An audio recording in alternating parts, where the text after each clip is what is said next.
அனைவருக்கும் என்னுடைய இனிய காலை வணக்கம். இது உங்கள் முத்துசெல்வத்தின் இன்றைக்கான விரிவான காலை வானிலை அறிக்கை. பிப்ரவரி மாதம் 1ஆம் தேதி இன்றைக்கான காலை வானிலை அறிக்கை. இம்மாதத்தின் முதல் நாள். இந்த மாதத்தின் முதல் நாள் மிகவும் அருமையாக அமைந்துள்ளது. நேற்றைய தினம் இலங்கை அருகே நிலவி வந்த தீவிரமடைந்த காற்றழுத்த தாழ்வு மண்டலம் தொடர்ந்து இன்றைய காலை அதிகாலை 4 மணி நிலவரப்படி அதே இடத்தில் மையம் கொண்டுள்ளது. இது முழுவதுமாக கரையை கடப்பதற்கு இன்று இரவு 9 மணி வரை ஆகலாம். திரிகோணமலையை இலங்கையை கரையை கடக்க இன்னும் ஆரம்பிக்கலை. நேற்று எங்கு இருந்ததோ அதே இடத்தில் இருந்து கொண்டு இருக்கிறது. துளியளவிலும் மாற்றம் இல்லை. இனி வரக்கூடிய 12 மணி நேரத்தில் குறைந்தபட்சம் இன்றைக்கு இரவு 9 மணி முதல் திரிகோணமலையை மையம் கொள்ளும். பிறகு இரவு நள்ளிரவு நேரங்களில் மத்திய இலங்கை வழியாக இது அதிகாலை சரியாக நாளை அதிகாலை 4 மணி இதே நேரத்தில் நான் இப்போ பேசிக்கிட்டு இருக்கேன். அதே நேரத்தில் இலங்கையை விட்டு வெளியேறி மன்னார் வளைகுடாவில் இறங்க இருக்கின்றன. பொதுவாக இலங்கை கிட்ட வரக்கூடிய நிகழ்வில் சின்ன சின்ன மாற்றங்கள் இருக்கும். சின்ன சின்ன நகர்வுகளில் சின்ன சின்ன மாற்றங்கள் இருக்கும். பெரிய அளவுக்கு வானிலையில் மாற்றம் இருக்காது. நேற்றைய தினம் மழை பார்த்திங்கன்னா இன்று இரவில் தொடங்கலாம் அப்படின்றத நம்ம இன்று இரவில் தொடங்கலாம் எதிர்பார்த்துருந்தோம். இன்றைக்கி என்ன எதிர்பார்க்குறோம் அப்படின்னா, சற்று அந்த நகர்வில் பார்த்திங்கன்னா கரையை கடப்பதில் சற்று தாமதம் அடைகிறதுனால இன்றைக்கு மதியத்திற்கு பிறகு தான் இந்த மழைப்பொழிவு தொடங்குவதற்கான சாத்தியக்கூறுகளும் அதற்கான வாய்ப்புகளும் இருக்கிறது. ஏற்கனவே பார்த்திங்கன்னா ஒரு 6 மணி நேரம் 7 மணி நேரம் ஒரே இடத்தில் சுழன்று கொண்டிருந்த காரணத்தினால தான் இந்த அமைப்பு பார்த்திங்கன்னா இன்றைக்கி மழை தொடங்க வேண்டிய அமைப்பு பார்த்திங்கன்னா இன்றைக்கி மதியத்திற்கு பிறகு தொடங்க இருக்கின்றன. பொதுவாக சில மாற்றங்கள் இருக்கும். 8 மணி நேரம் 9 மணி நேரத்திற்கு சில நிகழ்வுகள் முன்கூட்டி மழையை கொடுக்கும். சில நிகழ்வுகள் 9 மணி நேரத்திற்கு பின்னர் மழையை கொடுக்கும். இது ரொம்ப பெரிய மாற்றம் கிடையாது, சின்ன மாற்றம் தான். இன்றைக்கான நிலவரப்படி பார்க்கும்போது குமரி கடல் பகுதியில் இறங்கி குமரியை மையம் கொள்ளும். அதாவது இதற்கு முன்னாடி வந்த நிகழ்வுகள்லாம், இதுக்கு முன்னாடி வந்த சிறப்பம்சங்கள்லாம் பார்த்திங்கன்னா நேரடியாக மாலத்தீவுக்கு போயிடும். ஆனால் இந்த நிகழ்வை பொறுத்தவரையில் குமரியை மையம் கொண்டு திருவனந்தபுரம் கேரளா வழியாக லட்சத்தீவை நோக்கி நகர இருக்கின்றன.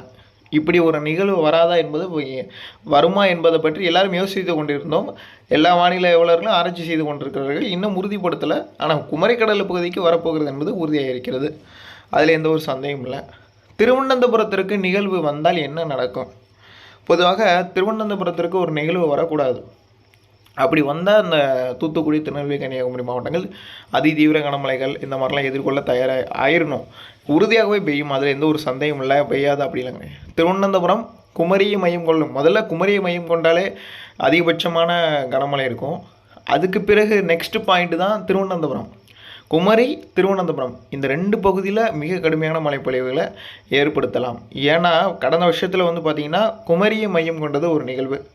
அதனால ஒரே நாளில் குலசேகரப்பட்டினத்தில் மட்டுமே 31 சென்டிமீட்டர் கிட்ட மழை வந்தது. அது ஒட்டுமொத்த தென் தமிழகத்திற்கும் மறக்க முடியாதனால் மிக கடுமையான ஒரு வெள்ளப்பெருக்கு. இது தூத்துக்குடி, திருநெல்வேலி, கன்னியாகுமரி, ராமநாதபுரம், விருதுநகர், மதுரை, தேனி, தென்காசி, திண்டுக்கல் இதில் அனைத்து மாவட்டங்களுக்கு போய் இந்த மழையை பற்றி தெரியும் அவர்களுக்கு.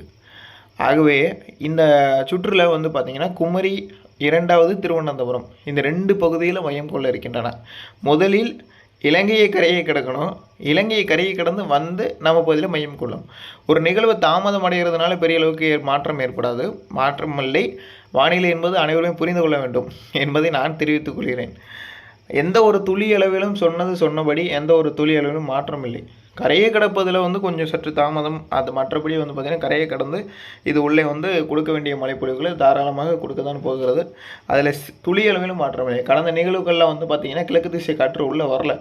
இந்த நிகழ்வு பார்த்திங்கன்னா கிழக்கு திசை காற்று நன்றாக வருகிறது. அதை பொறுத்து நம்ம அறிக்கை கொடுக்கும்போது கடந்த 15 நாட்களுக்கு முன்னாடி இருந்த வானிலைக்கும் இப்போ இருந்த வானிலைக்கும் மிகவும் சாதாரணமான நிலை இருக்கிறது. அதை விட கூடுதலாக எம்ஜிஓ இருக்கிறது. சும்மா சொல்ல முடியுமா? எம்ஜிஓ இருக்கும்போது பார்த்திங்கன்னா மழையை தீவிரப்படுத்தக்கூடிய காரணி மேடன் ஜூலியன் ஆக்சிலேஷன்.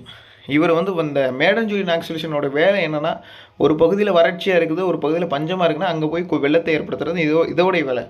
இதுக்கு முன்னாடி அமெரிக்கா, யூஎஸ்ஏல கனடாலாம் கலிஃபோர்னியாலாம் பார்த்திங்கன்னா இந்த சீசனில் மழையே பெய்யக்கூடாது. அவங்களுக்கு வெள்ளத்தை ஏற்படுத்தி விட்டுட்டு இப்போ நம்மளுக்கு வந்திருக்கு. அப்போ இருக்கனால நம்மளுக்கு உறுதியாக நடக்கும் அப்படின்றத விட இலங்கைக்கு உறுதியாக வெள்ளப்பெருக்கு இருக்குது. இன்றைக்கெல்லாம் பார்த்திங்கன்னா இலங்கையில் அடுத்த 7 நாளைக்கு பார்த்திங்கன்னா ஏற்கனவே நேற்று சொன்ன மாதிரி தொடர் கனமழை எதிர்கொள்ள அவங்க தயாராக இருக்கணுன்றதை நான் நேற்றைய தினமே அறிவுறுத்திருந்தேன். கண்டி, அதே மாதிரி கொழும்பு, இலங்கையோட தெற்கு பகுதி, இவங்கெல்லாம் வந்து கொஞ்சம் மிக எச்சரிக்கையாக இருக்கணும். இவங்களுக்கு உறுதியாகவே தெரியுதுங்க.